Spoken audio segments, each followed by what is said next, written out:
ये तस्वीरें देखकर ज़ेलेंस्की दहल जाते हैं। हर धमाके के साथ पुतिन ज़ेलेंस्की की राजधानी के और करीब बढ़ते जा रहे हैं। पोक्रोवस्क और कुपियांस्क, इन दो मोर्चों पर ज़ेलेंस्की के हजारों सैनिक घिर चुके हैं और पुतिन की ड्रोन फोर्स उन्हें चुन चुन कर मार रही है।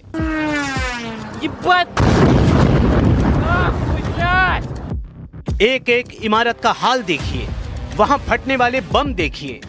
पुतिन के ड्रोन हर खिड़की, हर दरवाजे पर यूक्रेन के सैनिकों को तलाश कर रहे हैं और जब उन्हें कोई नजर आता है तो होता है ऐसा धमाका।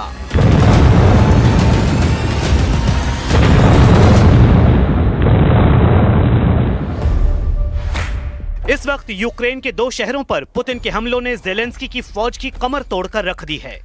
एक है पोक्रोवस्क, जो डोनेस्क शहर से 60 किलोमीटर पश्चिम में है, और दूसरा है कुपियांस्क, जो खार्किव शहर से 100 किलोमीटर पूर्व में है। ये दोनों शहर अब यूक्रेन जीतने वाली बाजी के गेटवे कहे जा रहे हैं। पोक्रोवस्क एक लॉजिस्टिक हब है। अगर ये रूस के हाथों में पूरी तरह चला गया तो डोनेस्क में यूक्रेन हार जाएगा। पुतिन के कमांडरों ने अगर इन दोनों शहरों पर 100% कब्जा कर लिया तो समझिए पुतिन की फौज का अगला टारगेट फिर कैपिटल कीव होगी। रूस का दावा है कि पोक्रोवस्क और कुपियांस्क के आसपास यूक्रेन की सेना को घेर लिया गया है और अब सरेंडर के अलावा ज़ेलेंस्की के पास कोई रास्ता नहीं है। जबकि पोक्रोवस्क को लेकर यूक्रेन का दावा है कि उसने रूस के 55 हमले नाकाम किए हैं। रूस की फौज का आगे बढ़ना बंद कर दिया है। अब ज़ेलेंस्की की जिद देखिए। वो अपनी हारती हुई फौज का हौसला बढ़ाने के लिए पोक्रोवस्क मोर्चे से 20 किलोमीटर पहले अपनी सेना के एक अड्डे पर पहुंचे। ये है पोक्रोवस्क के पास टोब्रोपिलिया। यहीं से फौजी इकट्ठा करके पोक्रोवस्क के मोर्चे पर भेजे जा रहे हैं। ज़ेलेंस्की यहां अपने सेना अध्यक्ष के साथ पहुंचे और ओज़ोव यूनिट के उन फौजियों को मेडल का हौसला बढ़ाया जो रूस की तोपों से बचकर वापस यहां पहुंचे हैं। इसी मोर्चे से लौटकर अब ज़ेलेंस्की बहुत ज्यादा दुविधा में हैं। व्लादिमीर ज़ेलेंस्की 2026 में युद्ध कैसे लड़ेंगे, वो इसकी तैयारी करना चाहते हैं। ज़ेलेंस्की एक बार फिर डोनाल्ड ट्रंप के आगे गिड़गिड़ाए हैं कि यूक्रेन को टोमाहॉक दीजिए, किसी भी सूरत में उन्हें टोमाहॉक चाहिए। United States of America need to be open to the opportunities of long-distance weapons, long-range weapons. That is very important, even as a deterring factor. We need to have it, to use it. We need the support of the US. We need the support of President Trump about that. And it will be a decisive pressure against Russia. Then sanctions, which are so important. And here I'd like to express my gratitude to Europe, the European Union, for the 19th sanctions package. 3, 2, 1, launch.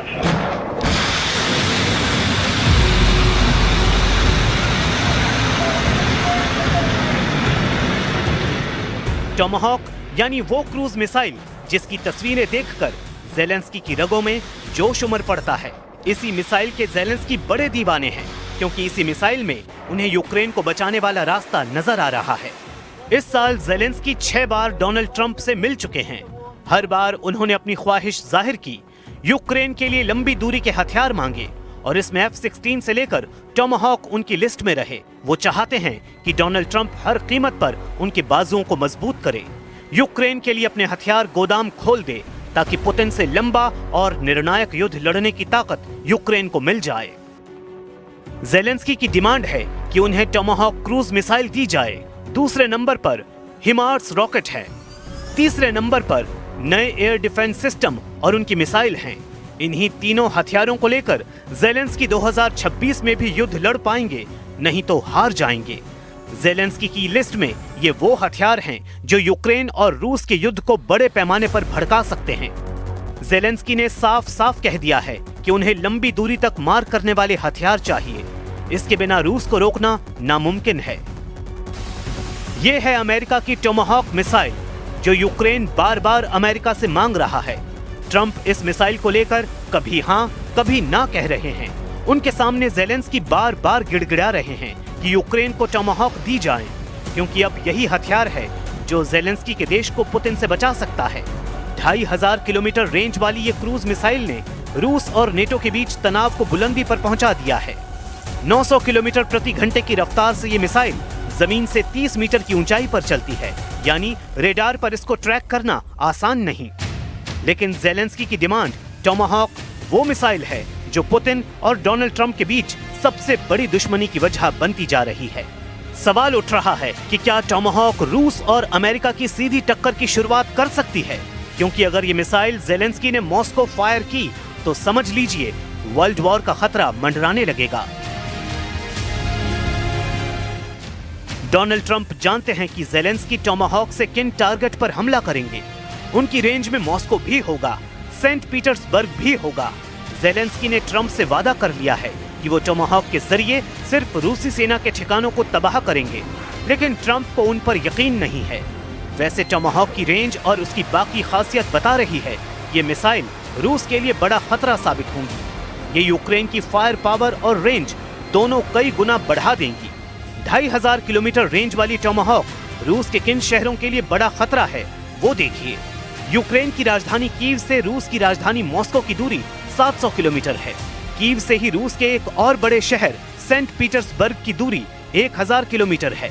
वहीं दक्षिण में Crimea की दूरी 800 kilometre है। और यहाँ से रूस की सेना को उखाड़ फेंकने का ख्वाब ज़ेलेंस्की कई सालों से देख रहे हैं। जाहिर है कि ज़ेलेंस्की लैंड बेस्ड लॉन्चर की मदद से ही इस मिसाइल को फायर कर पाएंगे। अमेरिका ने टोमाहॉक को 1983 में सेना में शामिल किया था, लेकिन इराक युद्ध से लेकर अफगानिस्तान की जंग और यमन से लेकर सीरिया में अटैक और साथ ही साथ ईरान के परमाणु अड्डों पर भी इसी मिसाइल से हमला किया जा चुका है। अब इस मिसाइल का अगला टारगेट रूस के बड़े बड़े शहर और मिलिट्री ठिकाने बन सकते हैं। यही बातें हैं जिसकी वजह से अमेरिका की टोमाहॉक मिसाइल को देखकर पुतिन बिगड़ गए हैं।